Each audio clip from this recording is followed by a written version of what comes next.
Masih dalam cerita Jangan Salahkan Aku Selingkuh buah karya Renita April, Audiotune Lovers, kini kita akan mendengarkan bersama-sama bab 57.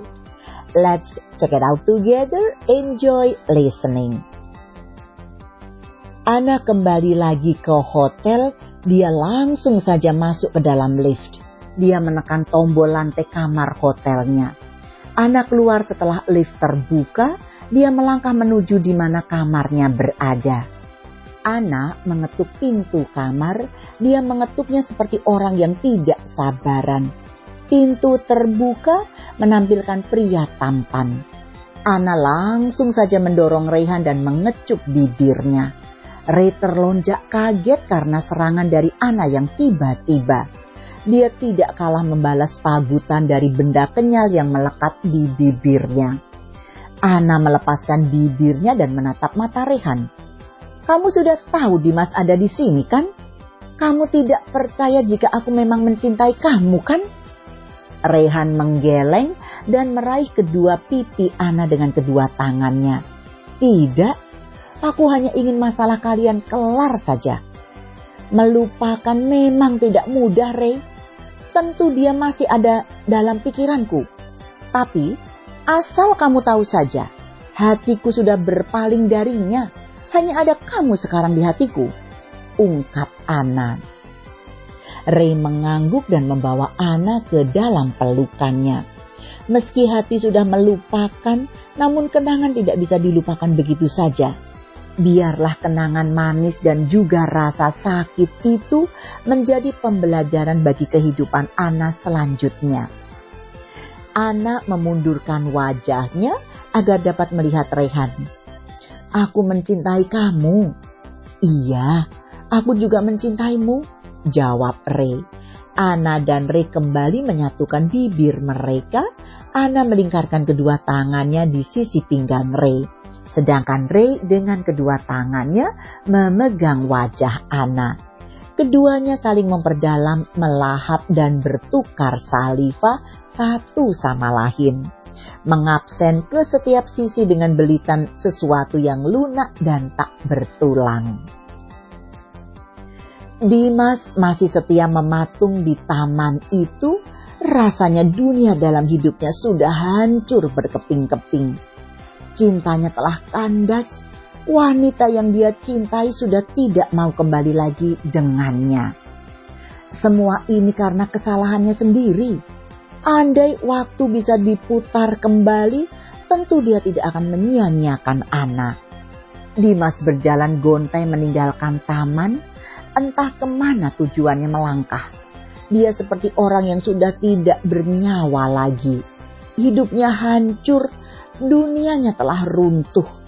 Cuaca yang terang benderang seolah menjadi gelap di hadapan Dimas. Dimas menatap hotel tempat Ana dan Reyhan menginap. Dia hanya menatapnya saja tanpa ada niat untuk masuk kembali ke dalam hotel itu. Tanpa dia sadari, tetesan air mata jatuh dari pelupuk matanya. Dimas sudah kalah 2 kali ini. Tiada lagi kesempatan untuknya. Ana sudah dimiliki oleh pria yang lebih darinya, lebih segalanya darinya. "Ana, maafkan aku," lirih Dimas. Dimas menghentikan sebuah taksi. Dia masuk ke dalam taksi setelah memberitahu tujuannya. Sopir taksi melaju mengantar Dimas ke tempat tujuannya. Mobil taksi berhenti setelah sampai di Sungai Seine. Dimas keluar setelah membayar ongkos taksinya. Dia butuh ketenangan kali ini. Dimas duduk dengan menatap pemandangan sungai. Dia menutup wajahnya dengan kedua telapak tangannya. Dimas tidak mampu menahan kesedihannya. "Kenapa takdir membuatku berpisah darimu? Ini tidak adil untukku. Aku tidak bisa jika harus melepaskanmu, An," lirih Dimas. Orang-orang sekitar yang melihat Dimas heran dan ada juga yang merasa kasihan. Dimas menutup wajahnya dan menangisi takdir yang menimpanya. Aku sudah berkali-kali minta maaf padamu. Kenapa kamu tidak memberiku satu kesempatan saja? Ucapnya lagi. Seorang pria asing mendekati Dimas yang tengah menangis. Dia menepuk-nepuk pelan pundak Dimas. Pria itu bisa merasakan kesedihan yang dirasakan oleh Dimas. Aku minta maaf padanya, tapi dia tidak ingin memaafkan diriku, ucap Dimas pada pria itu. Pria asing itu hanya tersenyum.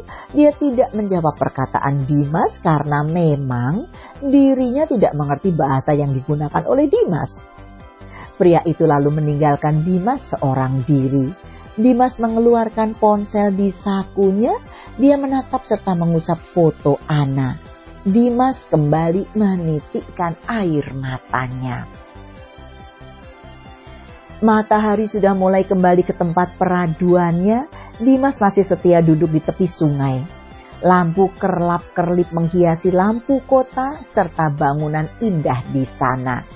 Namun bagi Dimas, apa yang ditatapnya tidak seperti itu. Di penglihatannya, semua itu gelap gulita. Tidak ada keindahan di sana. Yang ada hanya kegelapan yang menyelimuti seperti keadaan hatinya saat ini. Dimas juga tidak memperdulikan perutnya yang telah keroncongan. Dia masih setia duduk merenung meratap dan menatap sungai Seine. Dimas melihat sekeliling. Dia kaget melihat Ana dan juga Ray yang tengah bermesraan di hadapannya. Dimas mengucek matanya dan bayangan Ray dan Ana menghilang. Dimas menggeleng dan bangkit dari duduknya. Dia sudah tidak waras karena patah hati. Dimas berjalan menyusuri sepanjang jalan sungai Seine. Lagi-lagi Dimas melihat Ray dan Ana. Dimas melihat sepasang kekasih itu tengah berpelukan dengan menikmati pemandangan lampu-lampu kota. Dimas kembali mengucek kedua matanya, namun sayang bayangan itu tidak hilang. Ray dan Ana memang berada di sana juga.